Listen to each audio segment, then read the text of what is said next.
Viva! Mais uma vez, um abraço a todos. Sejam muito bem-vindos. Somos a DW África, a emissora internacional da Alemanha. Nesta edição especial, digo-lhe que o Conselho de Desenvolvimento Económico, Social e Sustentável foi novamente instalado no Brasil pelo chefe de Estado, Luiz Inácio Lula da Silva. Combate às desigualdades no país, a discriminação racial e contra as minorias constituem um grande obstáculo para a agenda no desenvolvimento económico do Brasil, segundo o governo de Luiz Inácio Lula da Silva. A guineense Benazira Joko, membro da União Geral de Trabalhadores do Brasil, faz parte de 40% de mulheres que integram o órgão conhecido também como Conselhão, neste terceiro governo de Luiz Inácio Lula da Silva. Benazira Joko lidera a União Nacional dos Estudantes, uma entidade com representação nacional no Brasil, fundada em 1937. É uma ativista destacada pela luta que trava para a proteção dos migrantes, refugiados, estudantes e pessoas mais carenciadas no Brasil. Entretanto, a Benazira é o meu convidado neste programa especial, a quem eu começo por agradecer a sua disponibilidade para partilhar a sua experiência connosco. A minha primeira questão é qual é a política que vai defender junto do Governo Federal a favor dos imigrantes no Brasil? Bom, antes de nada, prazer, muitíssimo obrigada, Brahima. Percebi que eu sou o único elemento imigrante, em especial africano, da Guiné-Bissau. Isso só reforça também a responsabilidade que eu vou encontrar, que eu já estou encontrando no caminho. Então, fazer parte do conselho é de uma alegria, emoção ao mesmo tempo, depois de tudo que o mundo passou, né, perante a pandemia. E o grande problema que se encontra, não só o Brasil, mas o mundo, mas eu vou focar aqui no Brasil, é problema social. Eu já venho trabalhando com área social há mais de 10 anos. Então, eu acho que pela experiência, acabei sendo escolhido, né? Vou estar fazendo parte de um comitê, na verdade, onde eu já conversei com algumas pessoas que já têm um trabalho parecido para que possamos ter recorte para a população imigrante e refugiada, porque somos 240, né, conselheiros e conselheiras, empresários, sociedade civil, em termos de ativistas e tudo mais. E quais são os principais desafios para os estudantes e cidadãos dos países africanos de língua oficial portuguesa neste momento nas terras brasileiras? Tem-se um trabalho muito superficial, falam-se muito de política pública, mas muitas das vezes, seja o presidente, o prefeito, o governador, estes elementos que são representantes do povo não conseguem chegar para dialogar com o povo. E muitas das vezes temos muitos problemas, e esses problemas acabam passando despercebido. Só se sabe do problema quando é um caso bárbaro. Por exemplo, o caso Moises, que é um irmão de Congo que foi morto brutalmente ali no Rio, e aquilo deu-se aquela comoção nacional e internacional. Então, diante disto, e sem contar também em outros exemplos que nos acontece aqui em relação às políticas públicas, que não nos contempla, né? Porque a política pública brasileira, ela contempla mais a questão das pessoas em situação de vulnerabilidade, pessoas de rua, que são brasileiros. Então, o Brasil tem-se um ditado que o Brasil é um país que abre as portas, mas abre as portas e quando a gente se trata em termos de acolhimento, não há este preparo em relação ao aparelho do Estado. Então, quando você repara estas situações, você começa a perceber por quê. Um prefeito do município falar para ti que não há o que fazer, que não existe recurso, que quando o assunto se trata em questão de migratória e refúgio, não há dinheiro no orçamento do município, do estado. Isso é gravíssimo. Isso o Brasil tem que rever o seu tratado, o Brasil tem que rever sua participação, porque o Brasil tem escritório da Acnur, que é um escritório das Nações Unidas que cuida justamente desta pauta de refúgio. Então, percebe que temos problema com vários lacunas. Benazira, o que significa para si fazer parte do Conselho de Desenvolvimento Económico Sustentável do Brasil? O que é que vai dizer ao presidente Lula da Silva sobre a situação de imigrantes e destes estudantes aí no Brasil? Na verdade, aqui temos vários problemas. Para começar, por exemplo, a Guiné-Bissau não tem consulado. Depois tivemos consulado e deu problema, enfim. Hoje temos associação, parece que são dois associações, ok. Significa dizer que quando há problema, os guineenses não têm onde recorrer. Caso de Angola, Angola tem consulado e tem outras associações. E principalmente o consulado fala por seu povo. Aqui nós não temos isso. Por este motivo, muitas das vezes, quando tem problema, quando um guineense está passando por um problema, quem são as pessoas que são chamadas? Conhecemos, nós que trabalhamos com esta pauta já sabemos. Às vezes, quando tem um problema na Polícia Federal, é questão de documento, o próprio Polícia Federal liga para pedir apoio, para pedir orientação. Fala assim: olha, tem uma pessoa aqui, mas parece que é do teu país. Muitas das vezes não é. Mas não importa nacionalidade. Você tem que levantar naquela hora, correr atrás, entender como podemos acionar outras pessoas para que possam nos ajudar. Então, neste caso, é, tivemos uma pessoa, um estudante que foi desvinculado da faculdade, tem que ter uma negociação. Então, neste caso, o papel do consulado é fundamental para fazer essa negociação. Um guineense foi preso. O papel do consulado é fundamental para entender se realmente esta pessoa fez coisa errada ou não.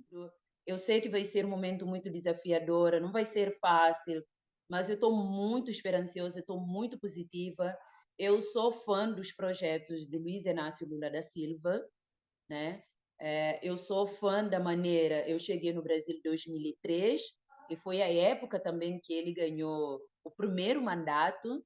Então eu fui acompanhando de perto, né? Tem coisas que eu não concordo 100% porque somos seres humanos. Existe também essa diversidade no conselhão de termos várias pessoas que vão com várias ideias. Claro que ninguém é perfeito e a gente vai tentar fazer o encaixe, até porque a atual situação que estamos passando, o Brasil, é aquilo que eu falo. Aqui eu vejo as pessoas comendo na rua e é de uma indignação tremenda, porque eu nasci em Guiné-Bissau, nunca tinha visto algo daquela maneira. Com pandemia, e isso piorou-se. Então, para os imigrantes, ainda é pior do que os brasileiros. Por quê? Primeiras pessoas que foram mandadas embora do trabalho foram os imigrantes, não foram brasileiros nativos. E outro processo, quando existiu aquele auxílio emergencial, aquela ajuda que o governo estava dando para as pessoas desempregadas, mães solos, o problema que temos aqui com o documento é muito grave. E essas pessoas precisavam fazer o cadastro. E esses cadastros não eram finalizados. Por quê? Alguns elementos não tinha documento suficiente para fazer aquele cadastro. Então, foi dali que eu tive também os primeiros contatos com o governo passado. Conversei, fiz uma live com a ministra de Direitos Humanos e secretária de Política Pública para conversarmos sobre isso, explicando assim que, naquele momento, o Brasil estava dando auxílio, mas para as mães imigrantes refugiadas não estava chegando ao Chile. E essas pessoas, além de não ter o que comer, tinham que pagar o aluguel.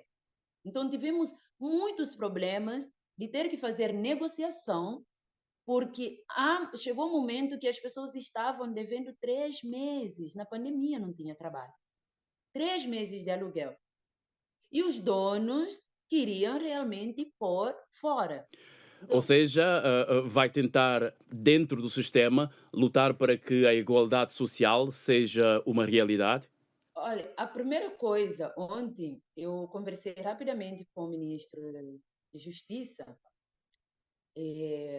falei para ele que eu preciso, né, eu vou vir, quero conversar com a comunidade. Uma das primeiras coisas, uma das pautas que eu quero assim negociar é documentação. Eu acho que temos dignidade no momento que temos documento. E até porque a empresa que vai lhe contratar passará a te respeitar. Temos aqui, eu faço um trabalho com o Ministério Público do Trabalho local há 6 anos, falando sobre situação de mão de obra. Muitos imigrantes e refugiados estão em situação análoga de escravo. Por quê? Porque não tem documento. As empresas vivem prometendo que vão dar documento na medida que, que esta pessoa aceitar trabalhar. Como o imigrante ou refugiado, não conhecendo seu direito e deveres, faz o quê? Não, eu vou trabalhar para a empresa X. A empresa X vai me dar documento. Essa empresa nunca te dá documento. E quando tu vai bater de frente, quando você fala, eu vou procurar advogado, quero horas trabalhado, aí a empresa começa a chantagem. E dali fazer uma triagem, porque quem tem a ganhar com tudo isso é o Brasil. Aproveitar esta mão de obra dos imigrantes já potentes, potencializá-lo nos que já fazem, o país só tem a ganhar. Então, eu acho que assim, uma das primeiras coisas que eu quero sentar e me organizar perante isso é documento. A segunda coisa, o Brasil, como eu falei no projeto do governo Lula, é um projeto de Minha Casa e Minha Vida. Depois de muito tempo que eu estive estudando sobre esse projeto, os imigrantes têm direito a isto. Mas quando você não tem documento, como é que você vai atrás? Então percebe que com documento podemos sentar e negociar com um banco, que é no caso a Caixa Econômica, para negociar juros baixos e entender quantas porcentagem das mães imigrantes e refugiados para tirá-lo em situação também de estar ali toda hora pagando aluguel. Então, documento e moradia é essencial e depois vem a questão de emprego, mas não que emprego não deveria ser o primeiro, mas documento para mim é algo indiscutível. Tendo documento, teremos como conseguir emprego para essas pessoas. Então, eu tenho ali 3 demandas. Eu quero, de primeira, sentar com os ministros para que possamos dialogar. Mas perante tudo isto, a questão que se coloca é: será que as questões migratórias são também prioridades para o governo de Luiz Inácio Lula da Silva? O que eu fui passado por alguns ministros, eles me querem com muita frequência, até porque a nossa pauta imigratória ela é prioridade para que possamos saber como estudar, porque é uma pauta que não cabe só também o conselho. Se formos ali no Ministério da Igualdade Racial, a minha mana, a Aniele, né, no qual ela ontem deixou bem claro que ela quer fazer uma reunião brevemente para saber como é que a gente cria grupo de trabalho, né, com o gabinete dela para atender a pauta migratória. Teremos ali também o Silvio Almeida, que é de Direitos Humanos, que é fundamental, temos ele. Então, no meu caso, eu vou estar em Brasília com muito mais frequência, né? do que não só do Conselhão, mas eh, de outras pastas, né, que a gente quer implementar algumas coisas, mas aqui também eu vou fazer uma reunião com a comunidade, né, porque nesse momento não é mais só a Benazira, mas sim a porta-voz, é uma responsabilidade. Então, é fundamental que eu, antes de ir, que eu sente sempre, converso com líderes comunitários, que eu converse com os presidentes de ONGs, que eu vá também às comunidades, ouvir quais são suas demandas, até promover um encontro, é, com a esposa, a primeira-dama do Brasil, queremos muito ela no social, e também promover um encontro de uma voz presencial do presidente da nação com a comunidade. É preciso, é necessário, porque a questão imigratória ela vem de muito tempo, né? Desde 1500 que o território brasileiro foi invadido.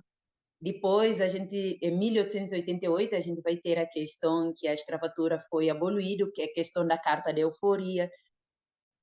Então, até para o afrodescendente entender o seu passado, o seu processo, precisa-se ter um diálogo muito mais aprofundado do que só uma reunião.